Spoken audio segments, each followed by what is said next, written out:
You know, there comes a moment in every woman's life, usually around midlife, when she looks back at her life and the quietest truth whispers, I've been here before and I want something different now. And that whisper is never about the other person. It's about the pattern. It's about the echo. It's about that little girl you once were, still pulling those little strings of the woman you've become. Hello, darling. I'm Vanessa, and welcome to Feminine Spaces. Here, women 40 plus reclaim their feminine power through relationship wisdom, self-mastery, and conscious living, all through a feminine lens. You belong here. Let's dive in. So today, we're walking straight into the heart of something every woman 40 plus eventually has to face with tenderness and courage. How childhood wounds shape the way we choose partners, the way we communicate, the way we protect ourselves, and the way we show up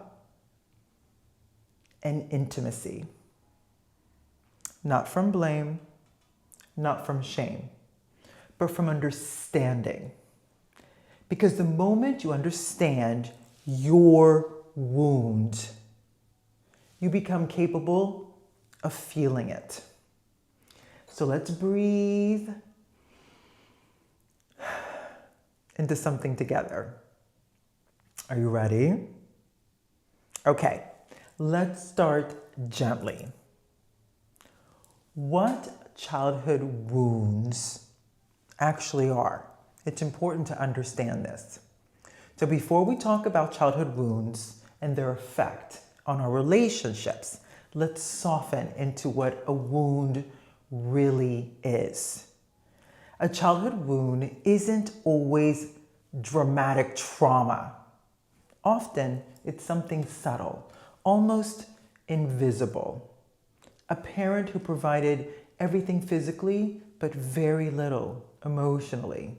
A mother who adored you, but didn't have the bandwidth to attune to your feelings.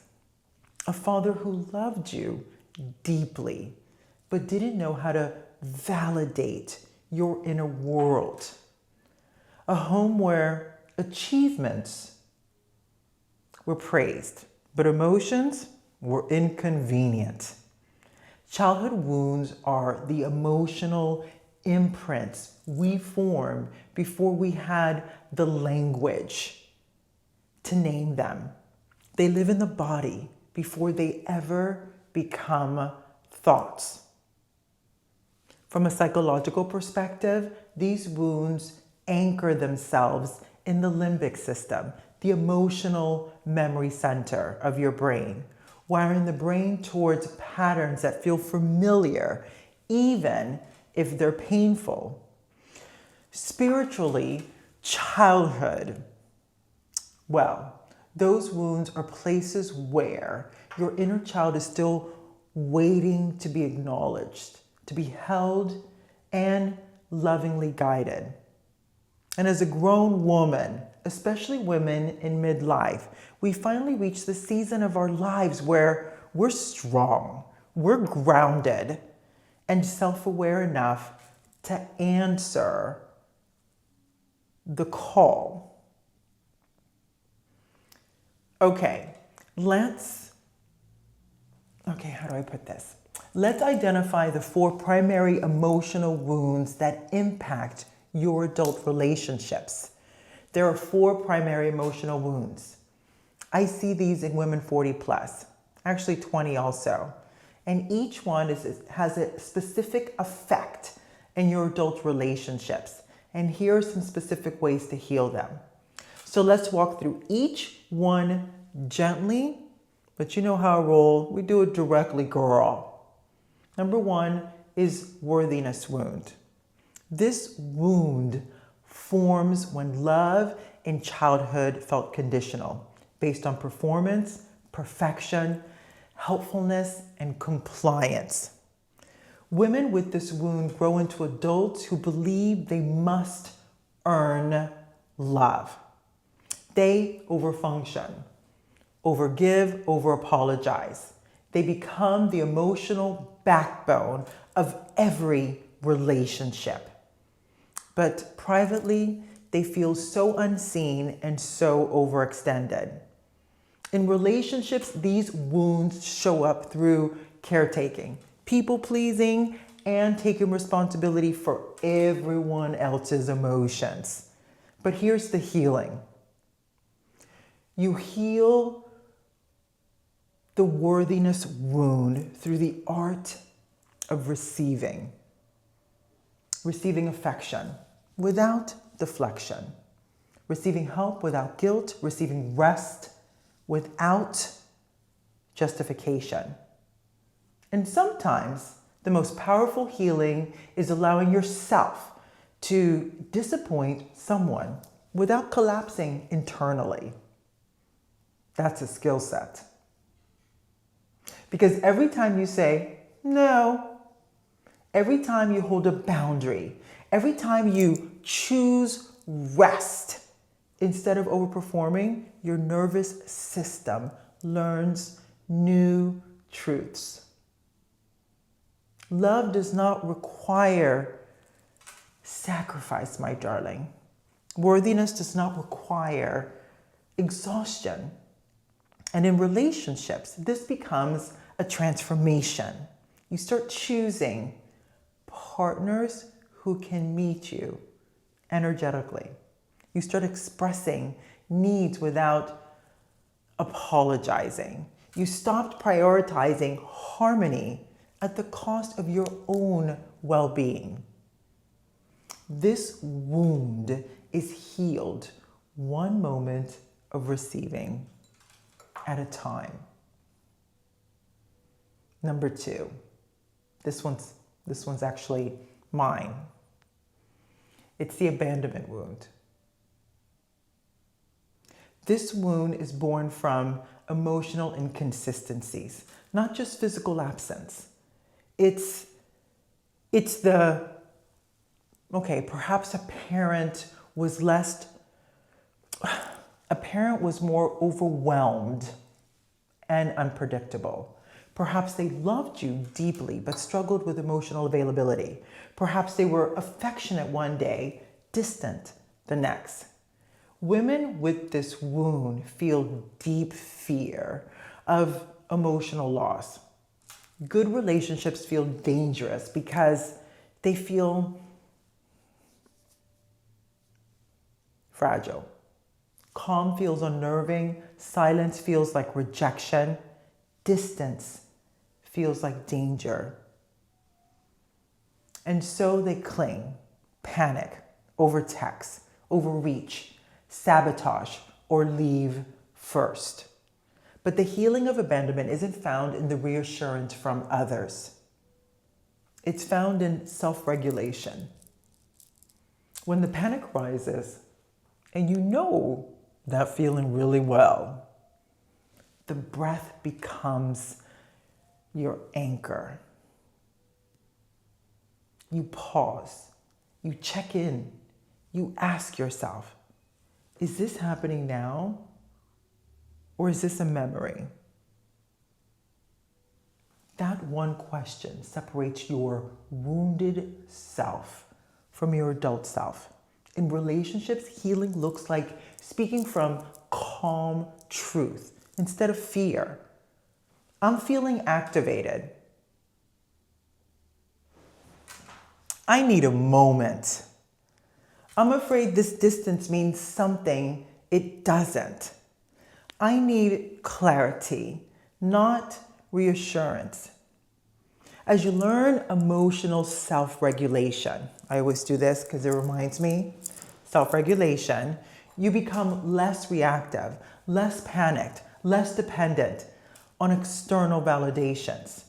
And suddenly, relationships stop feeling like survival and start feeling like partnerships.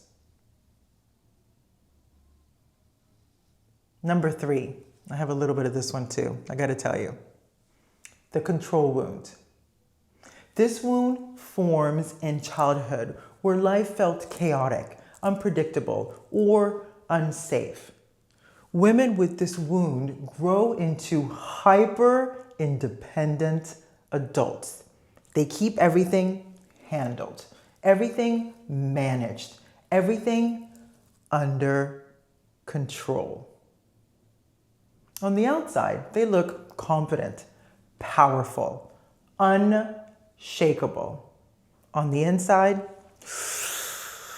girl, exhausted. Because control isn't a personality trait. It's an armor, and I wore it well.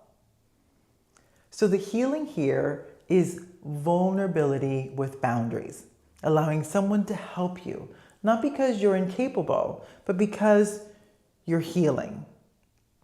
Letting someone show up, not because you need saving, but because receiving is a feminine art.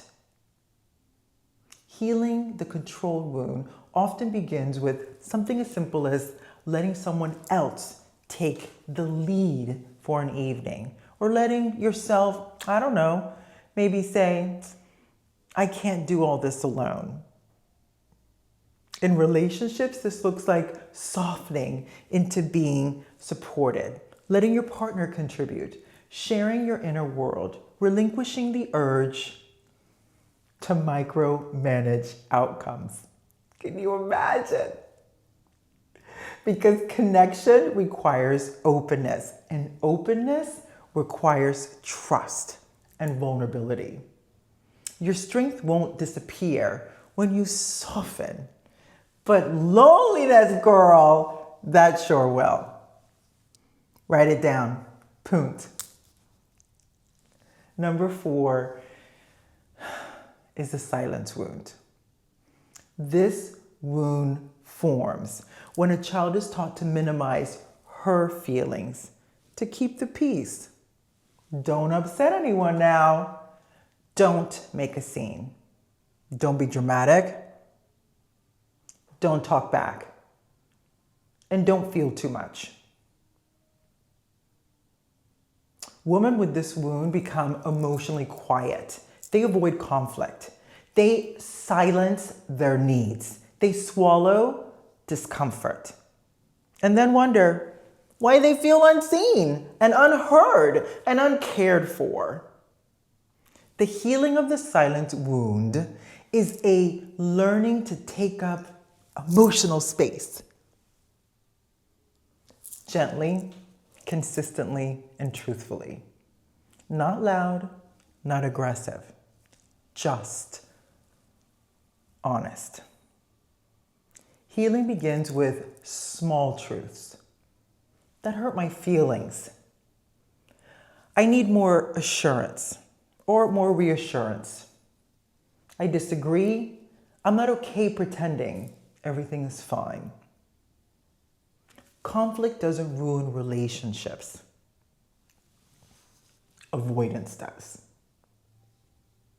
The moment you begin to speak for yourself with calm honesty, you stop abandoning yourself. And in relationships, something remarkable happens. You become visible. You become known. You become emotionally real.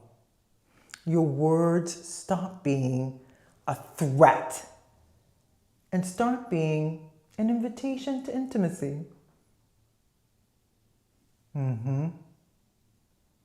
Have you ever asked yourself, how do these childhood wounds show up in my adult relationships?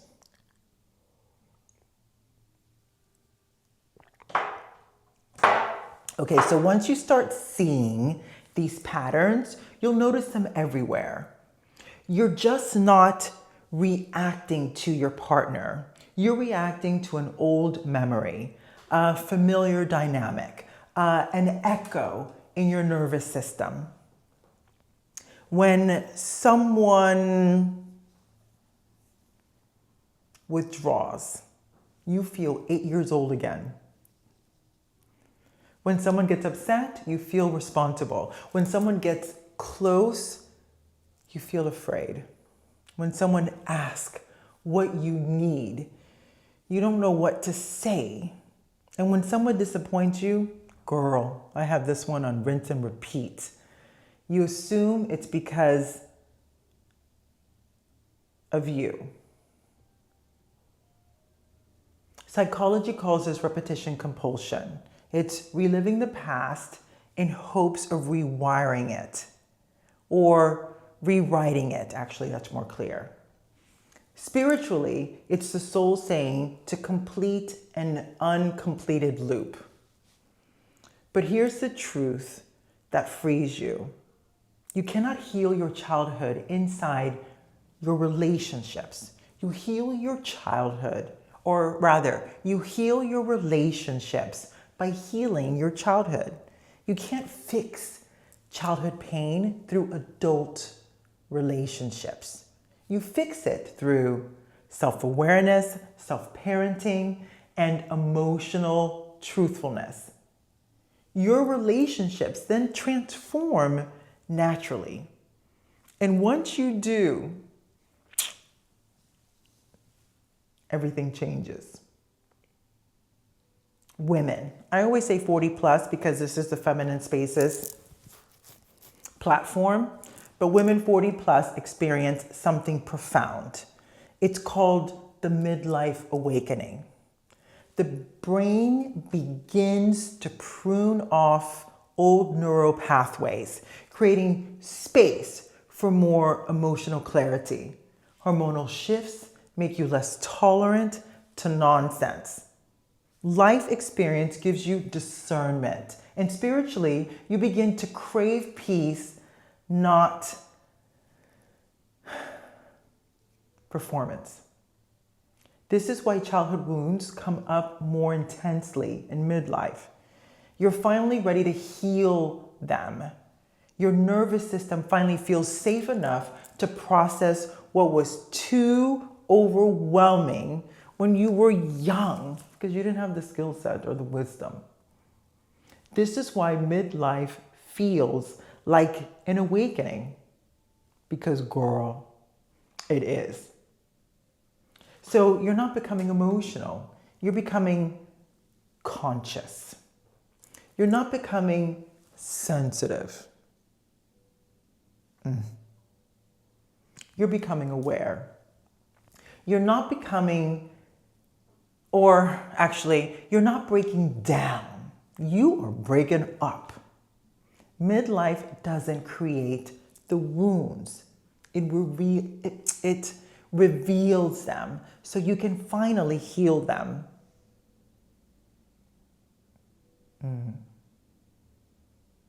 Now, I will share with you the Feminine Spaces approach to healing. Feminine Spaces, you know, is for women 40 plus who reclaim their feminine power through relationship wisdom, self-mastery, and conscious living with a feminine lens.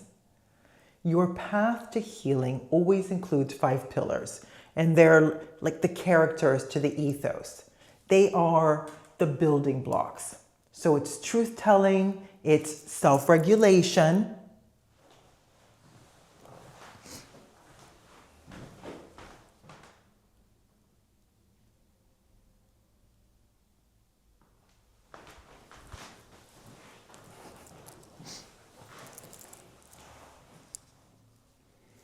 the Feminine Spaces woman 40 plus reclaim their feminine power through relationship wisdom, self-mastery, and conscious living through a feminine lens, right? So your path to healing always includes 5 pillars, which are like building blocks. And they are truth-telling, it's self-regulation, it's reparenting, relationship repatterning, and spiritual reconciliation. Those are the 5. So let me take you into the process that I guide so many women through. This is soft. This is spiritual. This is scientific. And it's deeply feminine. The first one is truth-telling. You stop pretending your childhood didn't shape you. You name it, you name the wound, and you name it out loud. 2, reparenting. This is not baby talk. This is you giving yourself the emotional nourishment your childhood environment couldn't. Nervous system regulation. This is number 3. So midlife women must learn the body language, their body language, how to work with it. So that's with breath, grounding, sensory comfort, and emotional pacing. Then you go into number 4, which is relationship repatterning, which is learning how to ask for what you need. You know, I tell you this all the time. Your wants, your needs, your desires, and expressing a clear boundary. It helps you learn how to receive. It helps you learn how to choose partners who can meet you. And then the 5th one is spiritual reconciliation, is understanding that your childhood wound didn't break you. It initiated you. It created empathy, sensitivity, intuition, and depth. It gave you your wisdom. This is not a quick surface level healing. This is deep feminine, rooted healing. The kind of healing that changes the woman you become, not just the relationships that you choose. When you heal your childhood wounds, you speak differently, you love differently, you choose differently, you leave differently, you stay differently. Your adult self becomes the protector, the nurturer, the mother, the guide your inner child always needed. And in that moment, the pattern breaks. My love, your childhood wounds are not your fault, but your healing, your softness, your clarity, your peace, your emotional freedom. Now, girl, that is your sacred responsibility now. Because when a woman heals the girl inside her, every relationship in her life, point blank, transforms. She becomes emotionally honest. She becomes boundaried. She becomes open. She becomes soft without being fragile. Strong without being armored. Loving without losing herself. She becomes a woman she always is meant to be. And that is the heart of Feminine Spaces. Thank you, my darling, for spending this sacred time with me. If this video stirred something inside of you, inside of your spirit, let it be more than an inspiration. Let it be a gentle reminder or invitation back to yourself. Be sure to subscribe, like, and follow. And share these videos with every single woman you know. You know, I like to call you all my sisters. Leave a comment below, because you know I love to hear from you. And remember, you're not too late. You're not too much. And you're never too far gone. Here in Feminine Spaces, we rise in beauty, truth, and grace together. Because when a woman is in her feminine essence, she is undeniable. Until next time, stay soft, stay rooted, and stay sovereign.